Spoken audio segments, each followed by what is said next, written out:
Di sini, menurut Emil Salim, dikutip dari Mubyarto dalam buku Membangun Sistem Ekonomi, penerapan sistem ekonomi di Indonesia itu terdiri dari beberapa periode ya, yaitu pada tahun 1930 sampai dengan 1942 atau 12 tahun itu sistemnya liberal. Kemudian dari tahun 42 ke 58 tahun lamanya komando. Dari 50 ke 59, 9 tahun lamanya liberal.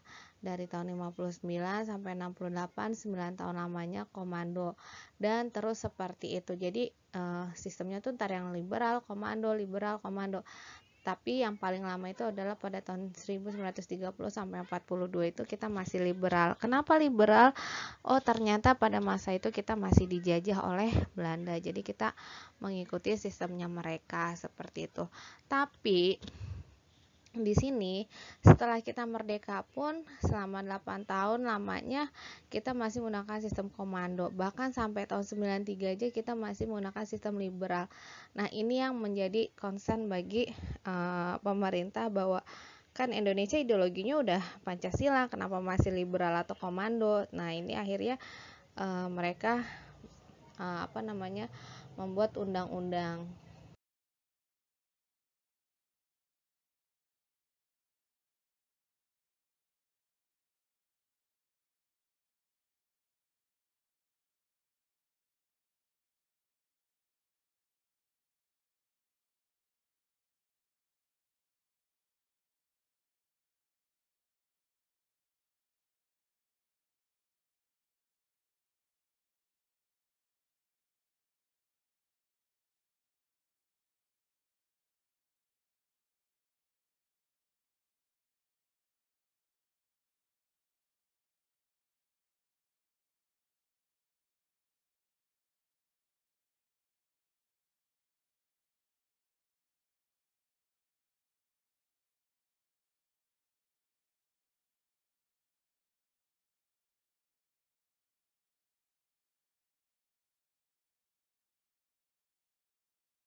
Landasan pokok ekonomi Indonesia. Landasan pokok perekonomian Indonesia itu pasal 33 ayat 1, 2, 3, dan 4.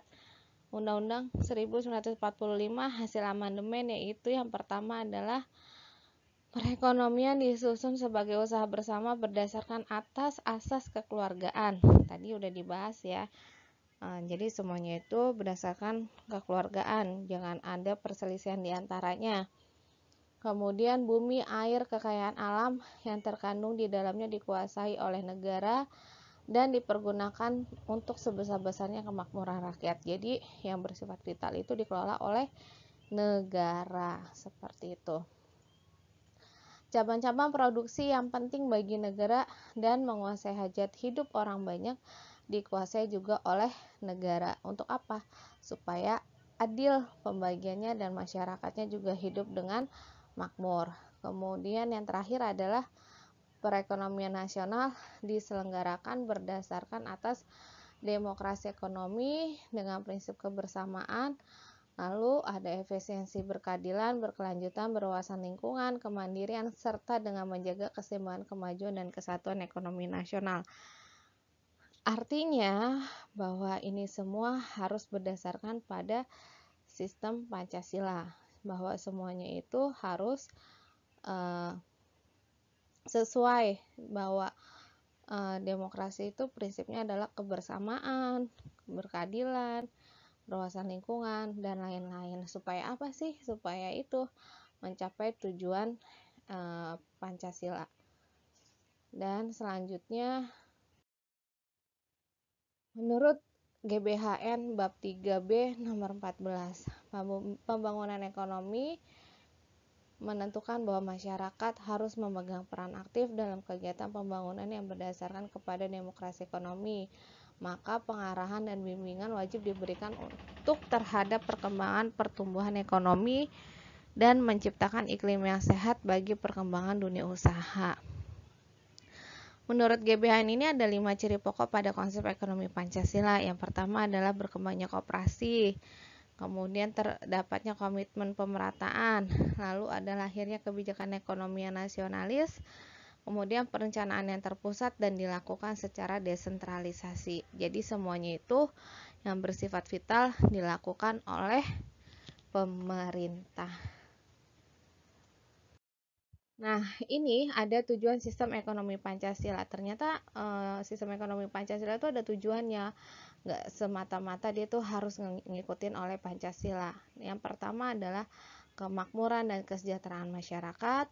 Kedua, pertumbuhan ekonomi yang dihasilkan dari tindakan ekonomi dalam berbisnis. Kemudian yang ketiga, kestabilan ekonomi dengan kesempatan kerja yang luas. Keempat, adanya insentif atau dorongan untuk bekerja dan ikut ambil bagian dalam kegiatan ekonomi di masyarakat. Lalu yang kelima, adanya koordinasi yang efektif, efisien terhadap proses produksi, konsumsi, dan investasi. Contohnya dalam menanggapi adanya perubahan cara produksi atau pola kebutuhan masyarakat. Dan yang keenam adalah adanya pertimbangan yang wajar antara kepentingan sekarang dan kepentingan yang masa depan, atau konkretnya adalah konsumsi, tabungan, dan investasi. Jadi tujuan ini semuanya adalah memakmurkan rakyat, kemudian supaya tindakan bisnisnya itu berjalan dengan baik, ekonomi kita stabil, masyarakatnya bisa berinisiatif dan berinovasi, lalu dapat mengefektifkan dan mengefisienkan faktor produksi. Lalu juga ada pertimbangan antara konsumsi, investasi, dan juga tabungan. Jadi semuanya itu saling berhubungan satu sama lain, dan itu merupakan tujuan sistem Pancasila, sistem ekonomi Pancasila. Lebih kepada pemerintah ikut berperan dan juga ya, jadi semuanya itu saling berhubungan ya. Oke, selanjutnya adalah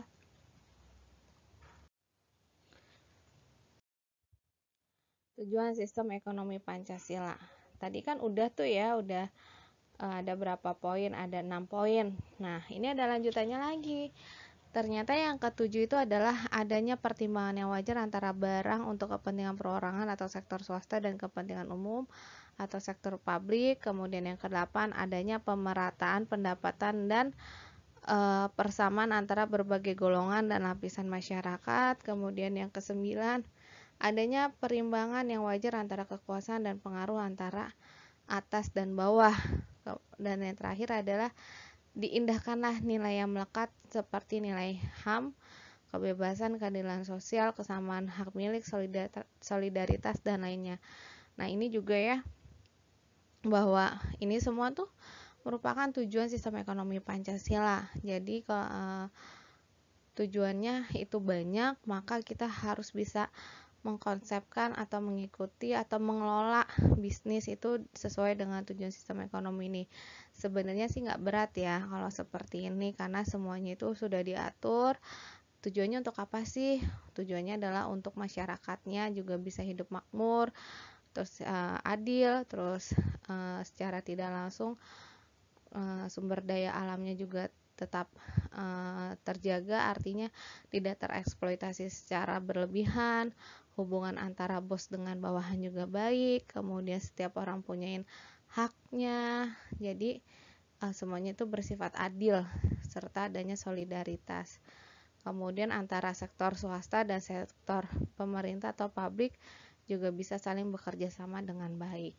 Ya, ini adalah tujuannya. Selanjutnya adalah fungsi sistem ekonomi Pancasila. Yang pertama adalah sebagai penyedia dorongan untuk melakukan proses produksi. Kemudian yang kedua, supaya dapat terciptanya koordinasi yang tepat dalam sebuah aktivitas individu di bidang perekonomian. Yang ketiga, untuk mengatur pembagian hasil dari suatu produksi dalam seluruh anggota masyarakat supaya bisa terkesan dengan sesuai harapan. Dan yang terakhir adalah supaya dapat menciptakan mekanisme tertentu sehingga distribusi barang dan juga jasa dapat berlangsung dengan baik. Jadi tadi kan udah ada tujuannya tuh. Nah, di sini adalah fungsinya. Fungsi dari sistem ekonomi Pancasila. Lagi-lagi tujuannya adalah untuk mencapai suatu perekonomian yang baik, distribusi yang baik, lalu produksi yang baik, serta adanya pembagian hasil yang seimbang atau juga pembagian yang adil, jadi tidak adanya perbedaan. Kemudian setelah fungsi, adanya ciri-ciri positif. Ciri-ciri positif di sini kita ada 9. Yang pertama adalah ekonominya disusun berdasarkan asas kekeluargaan, lalu cabang produksi yang vital itu dikelola oleh negara, bumi, air, dan kekayaan alam juga dikuasai oleh negara.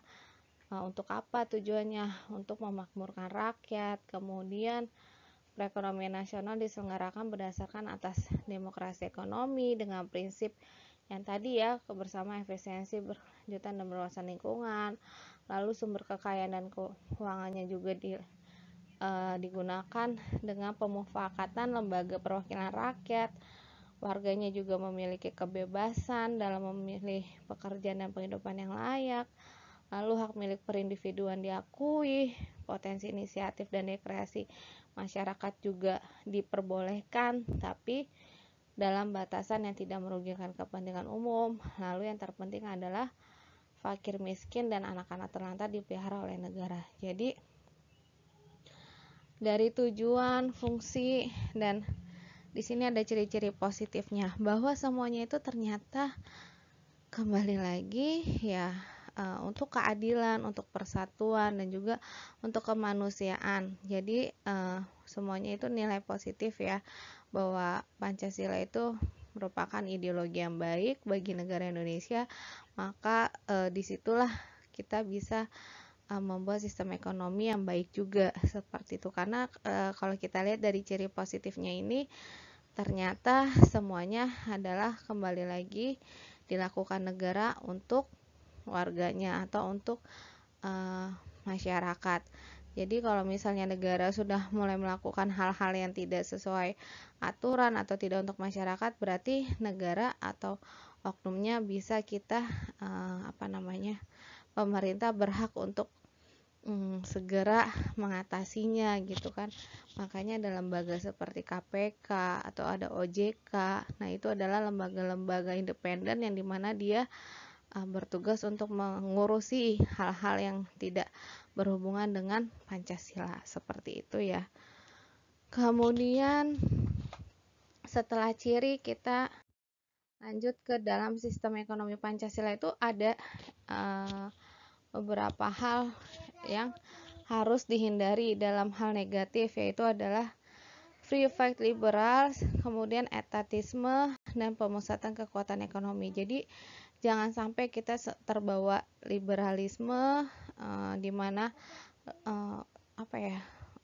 swasta yang dominan, dan pada akhirnya terjadinya eksploitasi manusia dan bangsa dan sumber daya alam kayak gitu. Kemudian etatisme juga itu sangat dihindari karena akan mematikan potensi dan daya kreasi unit-unit ekonomi. Kemudian pemusatan kekuatan ekonomi, yaitu adalah kekuatan ekonomi pada suatu kelompok dan bentuk monopoli yang merugikan masyarakat. Jadi jangan sampai ekonomi itu dipegang oleh negara saja atau swasta aja, karena itu sangat merugikan negara dan juga masyarakat, karena nanti akan adanya monopoli dan dalam penetapan harga juga sangat penetapan harga juga ya bisa dilakukan oleh sebelah pihak, jadi nggak antara masyarakat dan juga negara kayak gitu. Kenapa sih penetapan harga masuk dalam pemusatan kekuatan ekonomi? Ternyata di Indonesia itu kan nggak cuma orang kaya, tapi ada juga orang yang miskin atau orang yang berada di garis kemiskinan. Makanya pemerintah berhak mengatur harga suatu barang. Makanya ada istilah HET atau harga eceran tertinggi. Nah, disitulah dimana para produsen atau pedagang sebaiknya kalau menjual itu harganya dengan harga segitu, tidak boleh melebihi seperti itu. Tujuannya apa? Supaya adil untuk semua orang. Dan di sini ada kelebihan dan kekurangan. Yang pertama itu adalah kelebihannya. Kelebihannya itu pertama, pengelolaan ekonomi merupakan suatu usaha bersama untuk mencapai kemakmuran bersama, lalu dilaksanakan demi kesejahteraan rakyat, lalu inovasi, kreativitas individu dikembangkan tanpa melanggar kepentingan umum. Jadi beruntunglah kita di Indonesia ya, jadi inovasi dan kreasi kita juga bisa dikembangkan tanpa adanya utak-atik dari negara. Ada sih aturan-aturannya, tapi tidak terlalu memberatkan masyarakatnya, kecuali yaitu tidak boleh menjual minuman keras, atau tidak boleh menjual narkoba, atau tidak boleh menjual permen yang mengandung narkoba dan segala macamnya. Jadi memang tetap ada aturannya kayak gitu. Tujuannya tetap kembali lagi adalah untuk kemakmuran masyarakat dan juga kesejahteraan masyarakat. Lalu kekurangannya apa? Ternyata daya kreasi dan inovasinya itu juga bisa mati kalau misalnya negara yang mendominasi. Kemudian pengambilan keputusannya agak lambat. Kenapa sih? Karena harus menyesuaikan dengan kepentingan bersama, karena setiap orang itu punya pemikiran yang berbeda-beda. Jadi untuk menyatukan atau mencapai mufakat itu sangat susah, makanya butuh waktu, dan ketika mau mengambil keputusan itu jadinya lambat. Itulah namanya juga demokrasi Pancasila. Dengan mufakatnya itu harus butuh proses yang panjang. Dan yang terakhir adalah proses perekonomian menjadi tidak efisien karena proses demokrasi yang cenderung lama. Nah, yang kayak tadi tuh, mengambil keputusannya lama, akhirnya prosesnya juga tidak efisien karena banyak memakan waktu, memakan tenaga dan pikiran untuk menyelesaikan suatu masalah. Oke, ini adalah slide terakhir tentang sistem ekonomi Pancasila. Semoga kalian semuanya paham.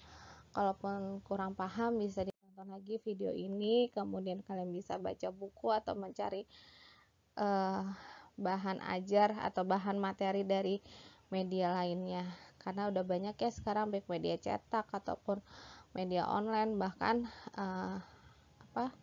seperti platform pembelajaran juga sudah banyak, jadi kalian bisa sambil belajar di situ.